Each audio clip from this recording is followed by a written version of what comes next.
और हाल ही में पाकिस्तान के फॉरेन मिनिस्टर ने हमारे प्रधानमंत्री पर यह आरोप लगाया कि उसामा तो मर गया मगर गुजरात दंगों का गुनहगार आज भी भारत का प्रधानमंत्री है। Osama bin Laden is dead, but the butcher of Gujarat lives, and he is the Prime Minister of India. मगर पाकिस्तान के ऐसे जहरीले बयानों के पीछे की वजह मोदी जी का कोई स्पीच बिल्कुल नहीं है। इसके पीछे की असली वजह है minister of external affairs S Jaishankar. इस इंडियन मिनिस्टर ने लिटरली पाकिस्तान का टेररिज्म और चाइना पाकिस्तान का नेक्सस सब कुछ यूएनएससी में एक्सपोज कर दिया। Nor can hosting Osama bin Laden and attacking a neighboring parliament serve as credentials to sermonize before this council. So ये जवाबों का सिलसिला स्टार्ट हुआ यूएनएससी की एक एंटी टेररिज्म मीटिंग में, जिसमें 26/11 मुंबई अटैक्स के इंडियन सर्वाइवर्स अपना दर्दनाक एक्सपीरियंस सबके साथ शेयर कर रहे थे। आयरॉनिकली इस मीटिंग का हिस्सा पाकिस्तान भी था, जिसके एक रिपोर्टर ने तो हमारे फॉरेन मिनिस्टर एस जयशंकर से डायरेक्ट क्वेश्चन भी किया कि दिल्ली, काबुल और पाकिस्तान से पनपने वाला आतंकवाद आखिर कब तक चलेगा। अब इस पर हमारे मिनिस्टर ने सीधा जवाब दे दिया, You're asking the wrong minister when you say how long will we do this, because it is the ministers of Pakistan who will tell you how long Pakistan intends to practice terrorism. कि terrorism का सवाल तो उन्हें पाकिस्तान के minister को पूछना चाहिए, उनसे नहीं। इनफैक्ट उन्होंने पाकिस्तान को चाइना का छोटा भाई और एपी सेंटर ऑफ टेररिज्म तक कह दिया। और तो और जयशंकर ने पाकिस्तान को ये चेतावनी भी दे दी That if you have snakes in your backyard, you can't expect them to bite only your neighbors. Eventually, they will bite the people who keep them in the backyard. पर मजे की बात तो यह है कि यह पहली बार नहीं है जब पाकिस्तान ने इंडिया पर उंगली उठाई हो और बदले में इंडियन डिप्लोमैट्स ने पाकिस्तान को ही पूरी तरीके से एक्सपोज कर दिया। आज से कुछ ही साल पहले पाकिस्तान के एक्स प्रधानमंत्री इमरान खान ने इंडिया को खून खराबा और नफरत फैलाने वाला देश बताया था, जो इंडियन मुस्लिम्स के रेडिकलाइजेशन का कारण बन गया था। अब आई नो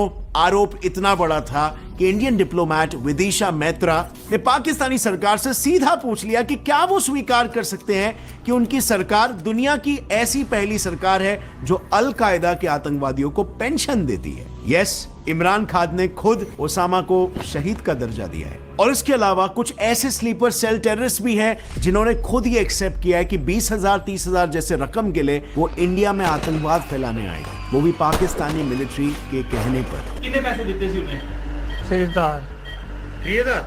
इनफैक्ट टेररिज्म ही नहीं, इंडिया ने स्टैट्स के साथ ये प्रूफ कर दिया कि पाकिस्तान में हिंदू ही नहीं बल्कि मुस्लिम माइनॉरिटी के साथ भी इतना अन्याय होता है कि उनकी संख्या 23% से 3% हो गई है। This is a country that has shrunk the size of its minority community from 23% in 1947 to 3% today. But interestingly, इस पूरे वर्बल वॉर में एक लोकेशन बिल्कुल कॉमन है और वो है UNSC. But here comes the question, why is UNSC so important? Well, member states को मिली पावर की वजह से। So UNSC इकलौता ऐसा इंटरनेशनल फोरम है जहां पर पास हुआ रेजोल्यूशन सभी 193 मेंबर देशों को लीगली मानना ही पड़ता है। इस UNSC में इन 5 परमानेंट मेंबर्स के अलावा 10 नॉन परमानेंट मेंबर्स भी होते हैं। सो किसी भी रेजोल्यूशन को पास करने के लिए टोटल 9 वोट्स की जरूरत पड़ती है। पर इंटरेस्टिंगली अगर 5 में से एक भी परमानेंट मेंबर वीटो कर दे यानी अगेंस्ट में वोट कर दे तो वो रेजोल्यूशन पास नहीं हो सकता। और ये वोट का काफी असर हमारी ग्लोबल इकोनॉमी पर पड़ता है।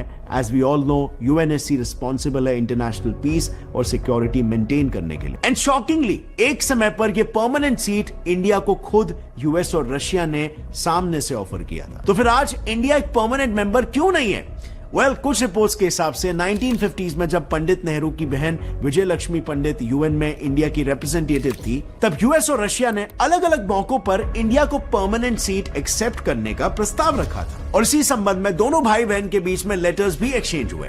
पर चाइना को यह एक्सेप्टेबल बिल्कुल भी नहीं था कि इंडिया को एक परमानेंट सीट मिले। तो चाइना के गुड बुक्स में रहना उस वक्त के इंडियन सरकार को ज्यादा फायदेमंद लगा और उन्होंने अपनी सीट चाइना को देने का फैसला कर दिया। उस वक्त जो लेटर्स एक्सचेंज हुए थे ना, उसमें नेहरू ने यह साफ साफ कहा था कि इंडिया डिजर्व तो करता है ये सीट, पर चाइना के कॉस्ट में बिल्कुल नहीं। बट आज की तारीख में सभी जानते हैं ये कॉस्ट चुकाना इंडिया को काफी भारी पड़ गया, क्योंकि ग्रैटिट्यूड तो दूर की बात, अगले ही दशक में चाइना ने इंडिया को अटैक कर दिया। और अक्साई चीन वाला पूरा का पूरा इलाका अपने काबू में ले लिया। इनफैक्ट जो परमानेंट सीट और वीटो पावर इंडिया ने चाइना को दिया, उसका इस्तेमाल वो आज तक इंडिया के अगेंस्ट ही कर रहा है। जैसे कि रिसेंटली इंडिया ने जब चौथी बार प्रपोजल रखा हफीज सईद के दामाद अब्दुल रहमान मक्की को यूएनएससी की ऑफिशियल टेररिस्ट लिस्ट में शामिल करने के लिए, तो चाइना ने अपना वीटो यूज करके इस पर रोक लगा दिया। पर इंडियन डिप्लोमैट्स ने यहाँ पर भी तुरंत रिटेलिएट किया और चाइना को हिपोक्रेट तो कहा ही, पर साथ ही अपनी इस आदत को सुधारने के लिए भी बोल दिया।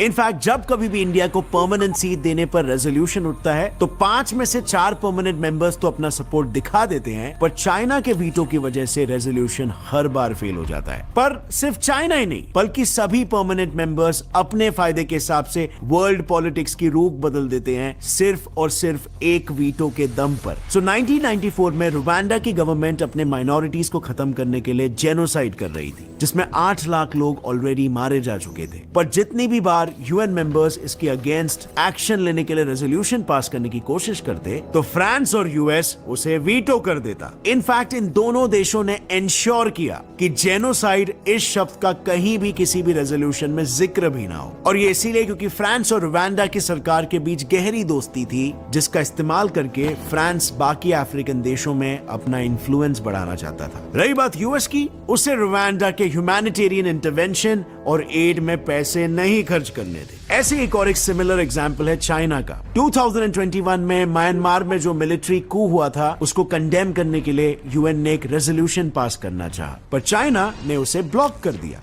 इसके पीछे चाइना की एक सोची समझी स्ट्रैटेजी थी, जिसके थ्रू वो अल्टीमेटली पूरे म्यांमार को अपने वेब में फंसाना चाहता था। तो इसीलिए सबसे पहले उसने मिलिट्री के इस टेक ओवर को एक छोटा सा कैबिनेट रीशफल का नाम दे दिया, और इसके पीछे रीजन था पैसा। सो कू की वजह से यूएस ने म्यांमार पर सैंक्शंस लगा दिए थे। ऐसे में चाइना को अच्छे से पता था जब तक म्यांमार में मिलिट्री रहेगी तब तक कोई देश म्यांमार के साथ ट्रेड नहीं करेगा। मतलब चाइना यहाँ पर आसानी से अपनी ट्रेड मोनोपोली को बना पाएगा, और एक देश जहाँ पर डेमोक्रेसी खत्म हो जाए और चाइना का मार्केट प्रेजेंस बढ़ने लग जाए, इससे बेहतर कॉम्बिनेशन चाइना के लिए क्या हो सकता है। और बस इसीलिए चाइना हर उस रेजोल्यूशन को वीटो कर देता है जो म्यांमार के सपोर्ट में हो। नाउ जिस फोरम पर इतने ऐतिहासिक और इंपॉर्टेंट मुद्दों पर रेजोल्यूशंस पास होते हो, वहां एक परमानेंट सीट होना किसी भी देश के लिए बहुत बड़ी डील है। इसीलिए इंडिया बाकी G4 देशों और L69 ग्रुप, मतलब सभी डेवलपिंग देशों को अपने साथ मिलकर यूएनएससी में परमानेंट सीट की मांग कर रहा है। Member states from Latin America, Africa, Asia, and small island developing states should have credible and continuing representation in the Security Council. In fact UN में भी अगर कोई मुद्दा उठता है तो ऑटोमेटिकली दुनिया भर की नजर में आ जाता है, और यही रीजन है कि हमारे डिप्लोमैट्स भी हर इंटरनेशनल फोरम पर अपना बेस्ट फुट फॉरवर्ड रखते हैं और कुछ ना कुछ हिस्टोरिक जरूर कह जाते हैं, जैसे कि ये Entire union territories of Jammu and Kashmir and Ladakh were, are and will always be an integral and inalienable part of India. IFS Neha Dubey, जिन्होंने साफ साफ शब्दों में पाकिस्तान को जल्द से जल्द पीओके को खाली करने के लिए कह दिया है, जो उसने इलीगली हड़प रखा है। नेक्स्ट है डिप्लोमैट सईद अकबरुद्दीन, जिन्होंने एक ही लाइन में पाकिस्तानी जर्नलिस्ट के साथ पाकिस्तानी सरकार को भी मैसेज दे दिया कि बात करनी है तो पहले आतंकवाद को बंद करो। पर सबसे मजेदार है वो जवाब जो हमारे डिप्लोमैट्स बिना दिए दे देते हैं। कैसे? ऐसे पाकिस्तान की स्पीच शुरू होते ही चुपचाप वॉक ऑफ करके, like they are least interested in it. And you won't believe, लेकिन इंडिया की ऐसी ही यूनिक डिप्लोमेसी और एक्सीलेंट फॉरेन पॉलिसी की वजह से आज कई ऐसे देश भी है जो सिर्फ इंडिया को इंटरनेशनली सपोर्ट ही नहीं, बल्कि पीओके को वापस हासिल करने के लिए भी ओपनली इंडिया की मदद कर रहे हैं। और अगर इस वीडियो को देखकर आपको कुछ भी नया सीखने के लिए मिला, एक लाइक जरूर ठोकना और सब्सक्राइब कर लो इस चैनल को बेल नोटिफिकेशन ऑन करके। As always, stay curious.